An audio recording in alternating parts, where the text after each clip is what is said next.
मूसा ने कहा ये काम मेरे लिए भारा है, मैं क्या करूं? परमेश्वर ने कहा कुछ अपना आत्मा सब में डाल, कुछ कुछ लोगों में डाल, अपना आत्मा कुछ कुछ लोगों में डाल। कुछ लोग चुने गए, उसने अपनी स्पिरिट में से इम्पार्टेशन करके कुछ लोगों को भरा और वो भी भविष्यवाणी करने लगे। हाँ या ना? ये वही दुगने भाग की बात कर रहा था एलिशा कि एलिया जब तू जाएगा मैं तेरा जेठा हूं, मैंने साबित किए। देख, सबको मालूम था कि तू उठाया जाने वाला है, लेकिन किसने तेरा पीछा नहीं किया। यानी क्रिश्चियनिटी में कोई भी वचन, चाहे वो हीलिंग का हो, चाहे वो डिलीवरेंस का हो, चाहे वो ब्लेसिंग का हो, फाइनेंशियल डिलीवरेंस का हो, कोई भी अपने आप पूरा नहीं होता। आपके कर्म, आपका फेथ और खड़े रहना और अड़े रहना उस वचन को पूरा करता है। क्योंकि याद रखो, परमेश्वर आपका कर्जदार नहीं है कि वो इस वचन को आपकी लाइफ में जबरदस्ती पूरा करे कि मेरे कोड़े खाने से तो चंगा हो चुका। उसने आपका कर्जा नहीं देना है। अगर वो आपको नहीं करेगा, आप उसको कोर्ट में नहीं लेके जा सकते। आपको बाय फेथ लेना है परमेश्वर से। परमेश्वर के साथ भीड़ घूम रही, कोई इधर से छू रहा है, कोई इधर से पकड़ रहा है, लेकिन एकदम से परमेश्वर बोलते ए, किसी ने मुझे छुआ है। चले कहते नहीं, परमेश्वर भीड़ छू रही। यीशु मसीह ने कहा नहीं, किसी ने बाय फेथ मुझे छुआ है, किसी ने मेरे अंदर से निकाली है वो चीज, वो हीलिंग, वो डिलीवरेंस, वो सामर्थ निकली है मुझ में से। यानी जीसस क्राइस्ट खुद, जीवित परमेश्वर खुद, एकमात्र दुनिया का परमेश्वर खुद चल रहा है और लोग उसको छू रहे हैं और कुछ नहीं हो रहा। लेकिन एक बाय फेथ छू रही है और ले रही है, ये फर्क है। हालेलुया। यानी कुछ भी अपने आप नहीं होगा। चर्च किस लिए है? ताकि ये वर्ड को मैं ग्रैब कर सकूं। जिस दिन मुझे मालूम हुआ कि मुझे टाइट देने, जिस दिन मुझे मालूम हुआ मुझे प्रेयर करनी, जिस दिन मुझे मालूम हुआ मुझे पवित्रताई में चलना है, बस वो दिन था वचन को पकड़ के रखा और रिजल्ट लेके आ। शैतान आपको भरमाने की कोशिश करेगा, 100% करेगा। नेगेटिव सर्कमस्टेंसेस आएंगे, 100% आएंगे। निराशा आएगी, 100% आएगी। ये परमेश्वर की गवाही का, प्रोसेसिंग का, एक व्यक्ति के बनने का मसीह में ये हिस्सा है। परसिक्यूशन होगी, 100% होगी। आप भला करेंगे, लोग बुरा करेंगे, 100% होगा। पर आप एक जगह ऐसे एक दिन ऐसे बैठ जाएंगे, ऐसी पोजीशन पे आपको आपको आपको ये मजा आएगा और आपको फक्र फील होगा कि खुदावंद ने ऐसी चीजें मुझे दी, इसलिए मैं यहां खड़ा हूं। लेकिन फिर मैं कह रहा हूं कि वचन अपने आप पूरा नहीं होगा।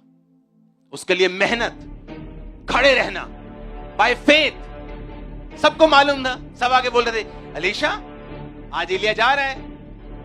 शट अप, चुप कर, मुंह बंद रख, मुझे मालूम है जा रहे हैं। फिर आगे पहुंचता है, फिर चेले मिलते हैं नए नए, अलग अलग जगह, कितने हजारों चेले थे। एलिशा जा रहा है आज, एलिया जा रहा है आज, एलिशा आज तेरा गुरु जा रहा है एलिया।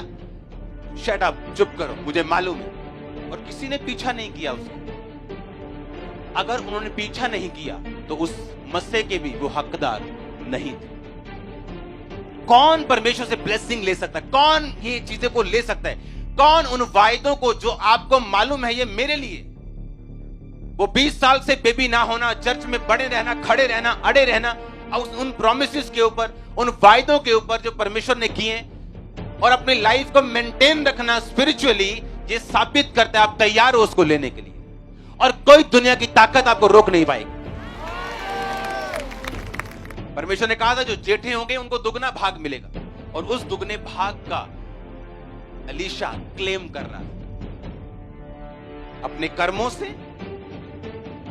और फिर उसने कहा ठीक है, तेरे कर्म तो ये साबित करते हैं कि तू दुगने भाग का हकदार है, पर मैं तुम्हें अब भी जांचना चाहता हूं कि जब अग्निमय रथ मुझे उठा के लेके जाएंगे, क्योंकि वो आत्मिक रथ होंगे, अगर तू उन्हें अपनी आंखों से देख पाया, इसका मतलब तू भी आत्मिक है।